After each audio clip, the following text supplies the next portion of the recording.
Xin chào mọi người đến với anh Minh Review.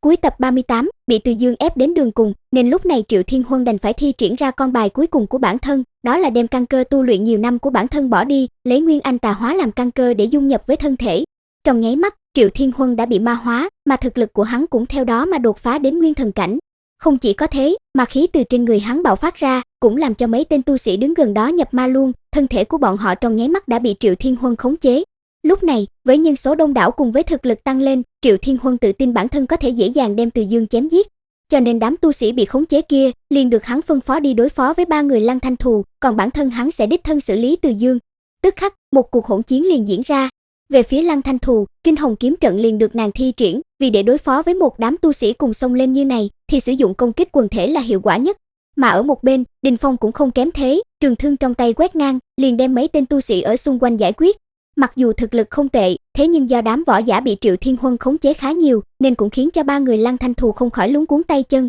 Quay lại với Triệu Thiên Huân, lúc này hắn chỉ tập trung để đối phó với Từ Dương mà thôi. Qua lần giao thủ vừa rồi, bản thân hắn cũng nhận thấy thực lực của Từ Dương thâm sâu khó lường, thế nên hắn liền vận dụng toàn bộ lực lượng của mình để đánh ra một kích tất sát. Gầm lên một tiếng, kinh khủng ma khí trên người Triệu Thiên Huân liền bộc phát ra, toàn bộ lực lượng đó được hắn ngưng tụ trong lòng bàn tay, rồi mạnh mẽ đánh về phía Từ Dương. Đối mặt với một kích này, khóe miệng Từ Dương hiện lên nụ cười lạnh, bàn tay hắn nâng lên, theo đó một cổ lực lượng không thể nào chống lại liền bạo phát ra, đem một kích của Triệu Thiên Huân kia nghiền nát, mà lực lượng còn lại của một kích đó thì trực tiếp đánh lên người tên Triệu Thiên Huân này, đem thân thể hắn trong nháy mắt trấn cho nổ tung. Ngay khi giải quyết xong Triệu Thiên Huân, thì ma khí trên người mấy tu sĩ đang điên cuồng công kích ba người Lăng Thanh Thù cũng biến mất, tức khắc bọn họ liền được giải thoát khỏi khống chế. Lúc này, cả đám chỉ biết đứng ngây ngốc nhìn nhau, không hiểu tại sao bản thân lại ở trong sân thi đấu, hơn nữa, trong tay lại cầm vũ khí, đem người của Thiên Lam Tông bao vây lại. Nhìn đám tu sĩ đang đứng ngây ngốc dưới sân, Tam hoàng tử và Ngũ hoàng tử liền lên tiếng nói, tông chủ Triệu Thiên Huân của Thiên Vũ Tông tu luyện ma công,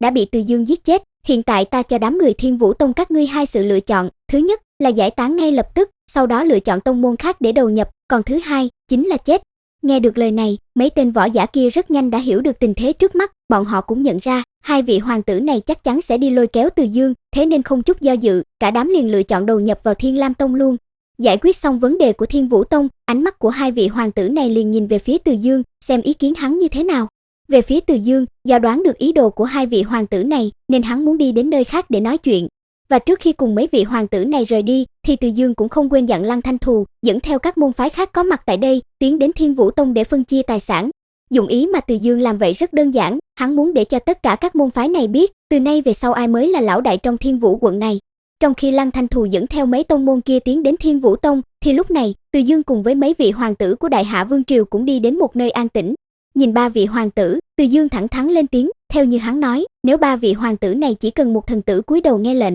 thì hắn không làm được, thế nhưng nếu muốn hợp tác thì có thể bàn bạc kỹ hơn, với điều kiện, hoàng triều phải mang lại đủ chỗ tốt cho Thiên Lam Tông. Quay sang liếc nhau một cái, ba vị hoàng tử cũng hiểu ý của Từ Dương, nên bọn họ liền gật đầu đồng ý ngay. Từ Dương thấy vậy cũng không có vội vàng, hắn bình tĩnh lên tiếng nói, ta có 3 điều kiện, nếu như các ngươi có thể đáp ứng, thì ta sẽ đại diện cho Thiên Lam Tông hợp tác cùng các ngươi. Rồi Từ Dương liền đem điều kiện của mình nói ra luôn. Điều kiện thứ nhất, hắn cần một cái động phủ có Vạn Niên Huyền Băng và Cửu Thiên Liên Tuyền, dùng để phục sinh cho một đệ tử của hắn. Điều kiện thứ hai, hắn muốn tất cả các tông môn tại Thiên Vũ quận đều phải do Thiên Lam Tông quản chế, một khi Thiên Lam Tông có phân phó gì, thì các tông môn này phải nghiêm lệnh thi hành. Nghe điều kiện này của Từ Dương, ba vị hoàng tử cũng gật đầu chấp nhận, nhưng với một điều kiện, đó là Thiên Lam Tông không được để những tông môn này làm chuyện tổn hại đến vương triều. Còn về điều kiện thứ ba, thì Từ Dương nói tạm thời chưa nghĩ ra, khi nào nghĩ ra thì sẽ nói sau. Và để hợp tác vui vẻ, Từ Dương cũng sẽ đáp ứng làm 3 chuyện cho 3 vị hoàng tử, mỗi người có thể hướng hắn đưa ra một yêu cầu, nhưng với điều kiện, yêu cầu của người này không được dính líu đến 2 người còn lại.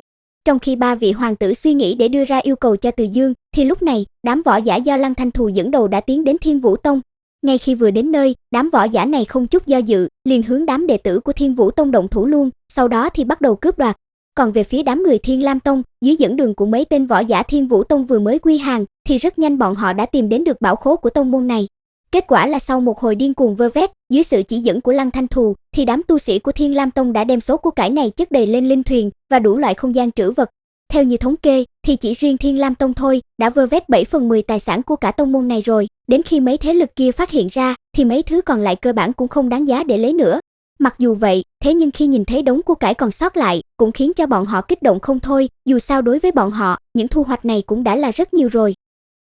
Nội dung của tập 39 đến đây là hết rồi. Xin chào và hẹn gặp lại mọi người trong nội dung tập sau.